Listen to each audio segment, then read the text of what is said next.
Monsieur Habib, il a traité la population palestinienne de cancer. D'accord. Est-ce que quelqu'un lui a demandé des comptes sur ce plateau, sur ses propos, qui sont franchement à deux doigts de l'apologie, si ce n'est du génocide, au moins du crime contre l'humanité. Mais le gouvernement israélien a raison d'affamer 2 millions de personnes. En réponse, est-ce qu'on a le droit de faire 40 fois plus de morts que les victimes qu'on a subies? Est-ce que ça, c'est le droit international? Alma Dufour met en PLS Olivier Truchot et Alain Marchal sur le cas Meyor Habib. Après l'humiliation du porte-parole de l'occupation israélienne Meyor Habib par le député insoumis David Guiraud, c'est la panique sur certaines chaînes d'information en continu dont BFM TV.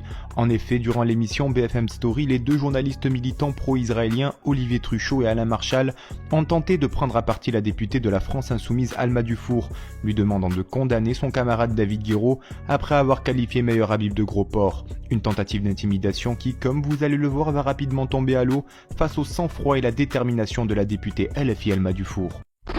Moi, ce qui me choque, par contre... Non, ça vous choque pas que David Guiraud traite de porc Monsieur Habib? Monsieur Truchot, est-ce que vous avez demandé à Monsieur Habib... Je vous ai posé une question. Non, mais j'aimerais bien en poser une autre. Quand il est venu sur votre plateau, Monsieur Habib, il a traité la population palestinienne de cancer. D'accord. Est-ce que quelqu'un lui a demandé des comptes sur ce plateau, sur ses propos, qui sont franchement à deux doigts de l'apologie, si ce n'est du génocide, au moins du crime contre l'humanité? Monsieur Habib, dans l'hémicycle, a dit, quand on parlait des massacres de Gaza, que ça allait continuer. Monsieur Habib, il est député du Likoud en France. Monsieur Habib parle d'ingérence étrangère, il ne fait que parler. Le traité de porc, c'est normal? Écoutez, est-ce que interrompre une interview où pour une fois nous défendons les Palestiniens dans un hémicycle qui est tellement biaisé dans le deux poids deux mesures depuis des mois. Donc vous voulez pas condamner votre collègue Guiraud? Mais je ne collérerai pas, parce qu'il a fait bien plus grave, Monsieur Habib. Il devrait, et moi je lui ai dit... Donc c'est une surenchère d'insultes, c'est normal. Il devrait être poursuivi, lui, pour apologie du génocide dans ce pays. Voilà, vous voulez savoir ce que je pense? C'est ça que je pense. Et s'il n'y avait pas un deux poids deux mesures, il y aurait déjà... de la France?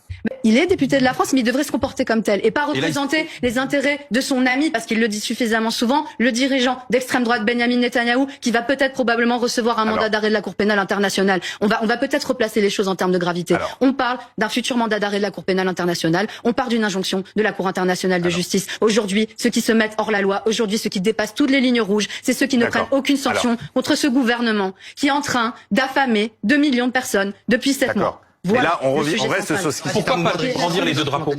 Pourquoi pas? Puisque vous dites les deux États, pourquoi pas brandir les deux drapeaux? C'est que qui est on aurait compris, c'est pour la paix. massacré aujourd'hui? Qui est massacré aujourd'hui? Oui, mais le Hamas aussi a massacré. Bien sûr, mais ça fait 8 mois, enfin quasiment. Donc on oublie. Non, mais donc c'est fini. Non, mais monsieur, explique quand même la guerre d'aujourd'hui. Est-ce que l'Assemblée nationale n'a pas été illuminée aux couleurs d'Israël? Il n'y a pas eu de drapeau israélien brandi à l'Assemblée nationale. Je pense que ça suffit. L'Assemblée nationale dans son entier. C'était déjà trop? Mais pas du tout. Mais l'Assemblée nationale. Mais monsieur, l'Assemblée nationale dans son entier a été illuminée. Oui, bah, enfin, c'est encore plus fort pour les gens qui passent à côté. Donc vous voudriez que l'Assemblée nationale soit aux couleurs de... Honnêtement, pour qu'il n'y ait pas de deux poids deux mesures, il aurait fallu, oui. La Tour Eiffel a été éclairée aux couleurs d'Israël. Les députés porté pendant longtemps des badges avec un drapeau israélien, même après qu'on a annoncé le blocus humanitaire, c'est-à-dire privé d'eau, de nourriture et d'électricité 2 millions de personnes. Ce que je vous dis, c'est que là, les victimes, elles sont où? Elles sont à Gaza et elles sont 40 fois plus nombreuses que lors du... Mais bien sûr, c'est un drapeau du cessez-le-feu qui, aujourd'hui, et je vous l'ai déjà dit sur votre plateau, s'oppose réellement à la libération des otages. C'est le gouvernement israélien. C'est l'aile, oui, mais c'est l'aile droite du gouvernement israélien qui dit, monsieur, les otages sont détenus par le Hamas. Que les otages sont secondaires. Et vous pensez qu'il va se passer quoi s'ils continuent à pilonner, à affamer toute la bande de Gaza jusqu'à ce qu'il n'y ait plus rien? Vous pensez que la vie des otages compte pour l'extrême droite israélienne? La Cisjordanie, elle est contrôlée par le Hamas ou pas? La colonisation continue en Cisjordanie. Vous parlez des otages, vous parlez des colonisations. Non. Attendez, les déclarations du gouvernement israélien disent qu'ils veulent reprendre le contrôle de la bande de Gaza, d'accord? Ils le font très clairement comprendre qu'ils ne s'arrêteront pas à la libération des otages. Donc moi, je suis évidemment pour que le Hamas libère les otages. Je vous l'ai déjà dit sur votre plateau. La question, mais ils le feront pas parce que c'est leur seul, parce qu'ils savent que de toute manière l'offensive continuera. Donc c'est normal qu'ils gardent les otages. Ils savent que l'offensive continuera tant qu'il n'y a pas de cessez-le-feu. Non, mais attendez, ils le feront pas, donc ça veut dire qu'ils ont eu raison de prendre des otages? Mais pas du tout. Mais de toute manière, si c'est une monnaie d'échange, le gouvernement israélien a raison d'affamer 2 millions de personnes.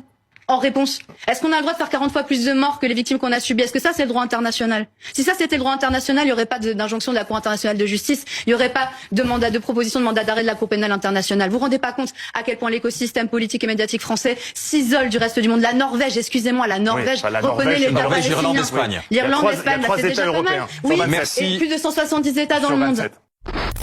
Et vous, que pensez-vous de l'intervention de la députée LFI Alma Dufour face aux journalistes militants pro-israéliens Olivier Truchot et Alain Marchal? Donnez-nous votre avis en commentaire. En attendant, rejoignez-nous, soutenez l'information Break News.